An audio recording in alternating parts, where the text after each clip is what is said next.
16 nëntor. Ngriuni, luftoni për vendin tuaj.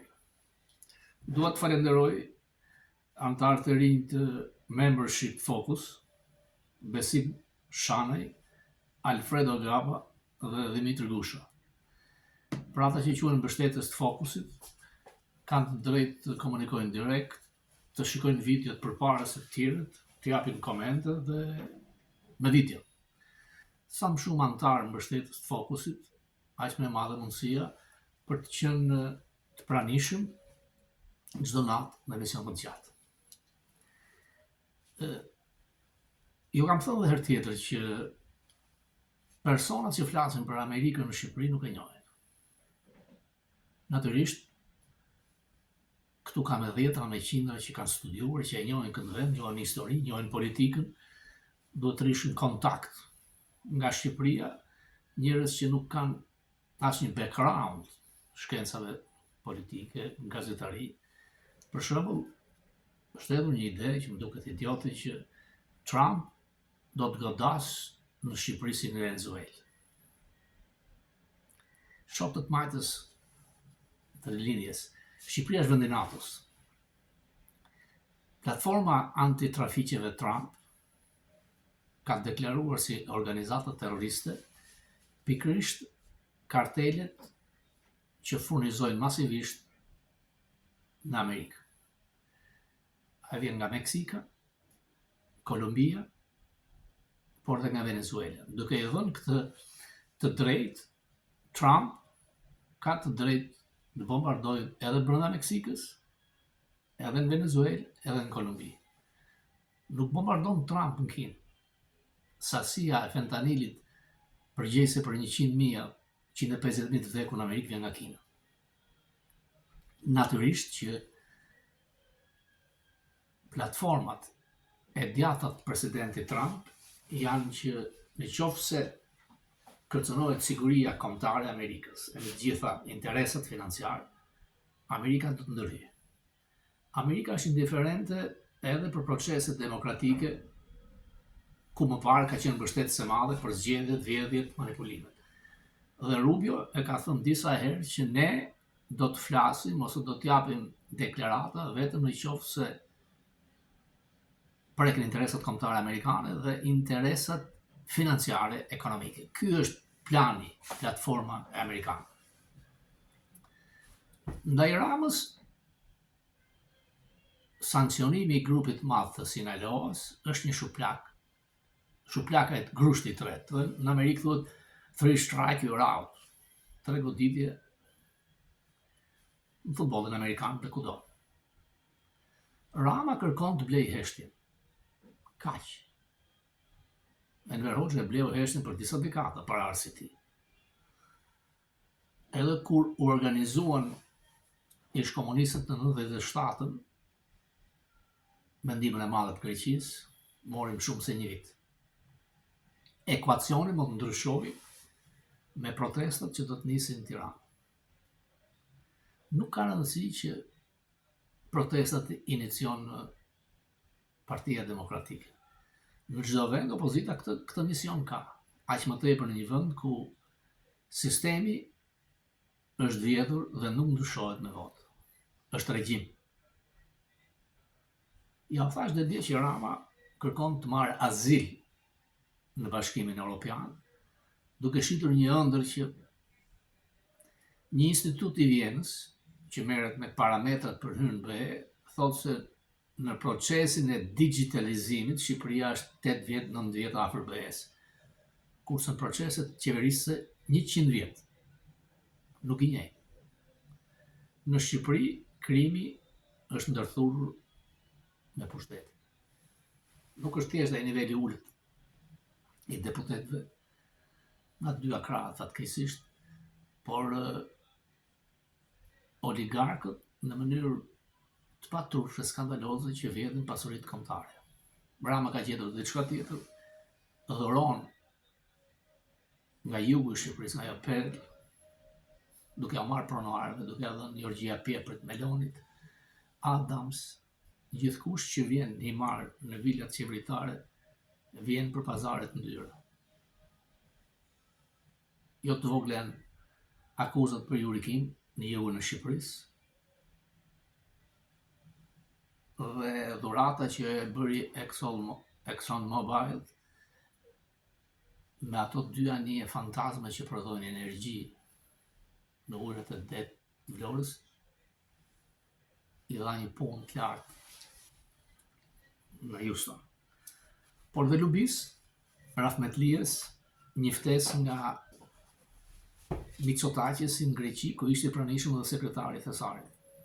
Natyrisht që ambasada e Shqipërisë ka shefin e misionit, shefi që drejton zyrtarët e CIA-s dhe të FBI që janë ambasadë, ata njoftojnë. Mbas dosjes masive të Neganit, mbas hapjes nga FBI për foton me Obamën nga Rama duke shkelur ligjin federal, shtohet dhe kjo e sinalohet. Do të ketë tjera. Në media shqiptare thuhet se janë dhe 2 ministra non grata, mund të jenë më shumë. Jo të gjitha bëhen publike. Për momenti çasti që një vend i madh si Amerika të merret me një vend vogël si Shqipëria, mbase nuk është tani, sepse ka probleme kardinale, probleme të mëdha. Ukraina, Gaza, dhe me të gjitha problemet e brendshme të politikës amerikane. Janë hedhur 20.000, 30.000 email nga Epstein për të goditur reputacionin e Donald Trump. Nuk mbështes askënd, në qoftë se Trump është përgjegjës me minorene në shkrim. Por 3 janë personazhet që kanë folur. Dershowitz ka qenë avokati i Epstein, një nga figurat e mëdha të jurisprudencës amerikane. Ai thotë që Trump, mbas intervistave të mia me Epsteinin, nuk ka bërë asgjë, nuk ka kryer asnjë shkrim. Dershowitz është një figurë e shquar. Maxwell, e cila është në burg, thotë që Trump nuk ka qenë i përfshirë në skandalet e trafiqeve. Dhe viktima Gyfre, e cila ka pas punuar në Mar-a-Lago dhe është marrë nga ajo, thotë që Trumpi jo. Me emailët nga Epstein, i cili tjere realist ka kërkuar të ushtrojë presion nga gjithë politikanëve amerikanë.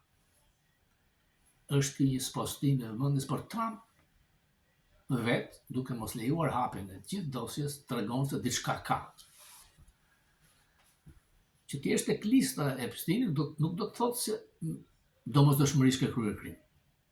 Por këtu ka nisur përplasja e parë me Trump dhe Magën. Maga shkrimi Trump ka pranuar çdo gjë që është ofruar nga Trump, por të lista e Epstein ata ndahen, sepse është krijuar ideja që një grup perversësh kontrollojnë rendin botëror.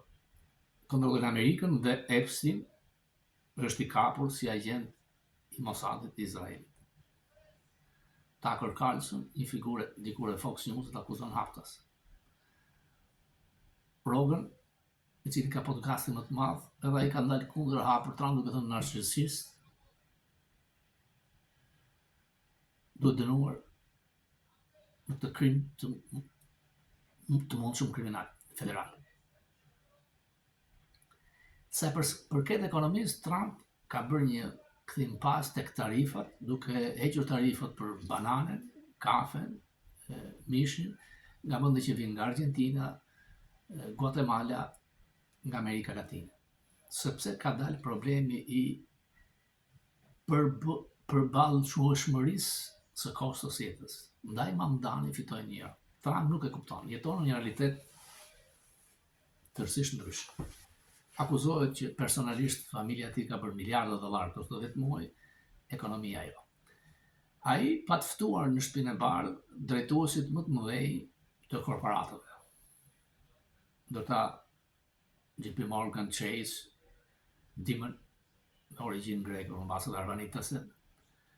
Dhe Trump nga ky takim tregon që jeton në një realitet tjetër në fusk. Askush nga këshilltarët e tij, edhe pse vinë nga një rezume të madhe, nuk i thonë realen. Drejtuesit e korporatave nuk kanë kundërshtuar asgjë nga ato që ka thënë Trump. Trump thotë që është ekonomia më e madhe, më e suksesshme mbas së Reaganit. Drejtuesit kanë qeshur, nuk kanë folur. Trump ka thënë që tarifat janë një sukses shumë i madh, miliardë dollar që vinë në Amerikë, edhe këtu drejtuesit e korporatave nuk kanë pranuar dhe siç kanë thënë jashtë takimit, janë kundër saj, dhe Trumpi arrin të thotë që rritja ekonomike do të shkojë 6%. Në fakt rritja ekonomike mendohet të shkojë 3, mundet dhe 4 në qoftë se. Lidhur me papunësia ashtu e se e një 4.3, 4.1 ka qenë me Bidenin, për numrit punësuarve muajt e fundit dhe shumë i ulët. Duke bërë një tërheqje nga tarifat, Trump pranon që tarifat indirekt janë si taksë shtuar të qytetari amerikan.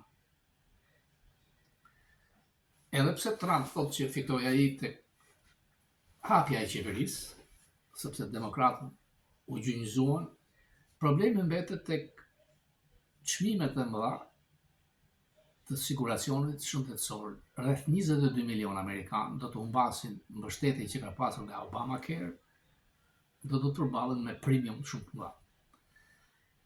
Ka dy sisteme, sistemi privat i sigurimeve shëndetësore, ku 20% e kostës është kosto administrative, është dhe sistemi shtetëror Medicare, mbase del në pension, suhet edhe kontrollohet nga shteti, shpenzimet administrative janë 2%. Në qoftë se do të kishte një sistem shtetëror si Medicare për gjithë amerikanët, paralel me atë privat, do të kishte një lloj gare dhe kjo do të ulte çmimet. Kjo është në teori. E majta kërkon ta nacionalizoj shërbimin shëndetësor. Ta bëjë si Kanadaja, si Britania, si Italia, si Gjermania, republikanët nuk duan këtë. Në fakt, sistemi shëndetësor në Kanada, në Angli, në Itali, nuk është si këtu në Amerikë, sepse kur dikush smuret në Evropë vjen don operacionin të kryej këtu. Rreth 47 milion marrin sistemin e siguracionit shëndetësor falas. Këtu abuzohet. Administrata Trump kërkon të evitoj aq sa mundet abuzimin. Nuk ka shumë kohë sepse do të jetë përballë një referendumi të madh në zgjedhjet e midtermit vitin tjetër. Në qoftë se do të kemi një start të ekonomisë. Trump kujton se 15 trilion dollar kanë ardhur nga të huajt në investime. Në fakt janë premtime. Edhe mund vinë. Tek tarifat, siç thanë drejtues korporatëve, Trump e di se me miliardë dollar po vinë nga vendet e huaja në Amerikë. Në fakt, në dhe kundërta, importuesi amerikan paguan çmimin shtesë të tarifave të vendosur nga Trump, atë që quhet Liberation Day, dhe teknikisht, praktikisht, kjo kalon tek blerësit. Por Wall Street-i, stoqet, janë niveli më të lartë historik, edhe pse javë të fundit kemi pasur goditje të gjithë. Ky është problemi i Trumpit. Trump always chicken out. Kontrollon Kongresin, kontrollon Senatin, mbetet se çdo të deklarojë gjykata supreme për tarifën. Në lidhje tjetër prap një sqarim me dy gjinit, gjykata supreme ka marrë një vendim të ndërmjetëm. Nuk ka marrë vendim se sa gjini ka, por ka pranuar kërkesën e administratës Trump që në pasaportën e lëshuar nga Departamenti Amerikan e Shtetit do të regjistrohesh sipas certifikatës lindjes me atë seks që ke. Mashkull, femër. E drejtë. Por pa mbajtur pozicion se sa gjini, pra se çfarë identiteti gjinor ti ke. Mund ta marrë këtë vendim. Dhe ja ka lënë gjykatave në nivelin e saj që janë duke shqyrtuar këtë. Në kohën e Blinkenit, departamenti njinte deri 70 gjini. Skandaloze. Ndaj Trump e përdori në fushatën elektorale, transgjinoret, uokizmin dhe fitoi. Amerikanët që votuan për Trump, MAGA, besuan fushatën e tij për ndryshim për ulljen në kostos jetesës, rritjen e dinjitetit dhe kthimin e asaj Golden Age që Trump thot në kohën e Eisenhowerit. Duket sikur Mamdani me të njëjtin strategji fushat elektorale, por nga e majta, arriti të jetë i suksesshëm në New York. Kemi dy përballje.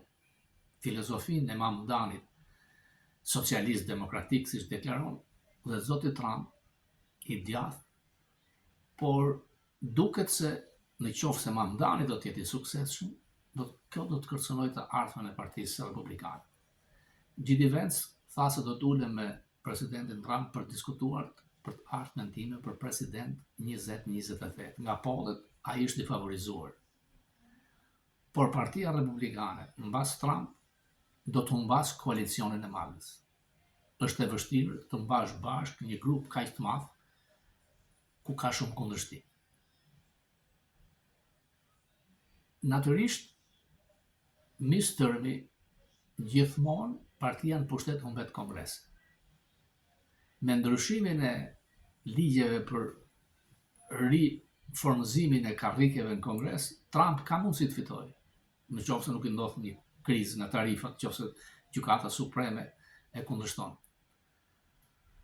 Por në qoftë se humbet kongresin, it's end game, fillojnë hetimet, impeachment, Epstein shkarkohet nga kongresi, nuk kalojnë buxheti dhe trashëgimia e tij humbet. Ai kërkon që të mbes të lërë emri i përjetshëm, kërkon që të vendos emrin e tij tek stadiumi më i madh i futbollit në Washington. Disa ndërtesa qeveritare të mbajnë emrin e tij, ka emetuar një monedhë $1 ku tjetë në dy fytyrat, anët fytyrat e tij. Këto janë atipike a zotit Trump. Unë besoj se ashtu siç është nderuar Reagani mbas vdekjes, edhe Trump do të marrë meritet e tij në listën e presidentëve të suksesshëm amerikan. Vetëm rikthimi i tij herën e dytë është diçka që nuk ka shkollë e shkencave politike ta shpjegojë. Në marketing dhe diti t'ju flas amerikanëve, diti të marrë nga demokratët, ata që punojnë me nder, që duan këtë vend, që duan traditën, që duan kombin. Fitoria ishte spektakolare.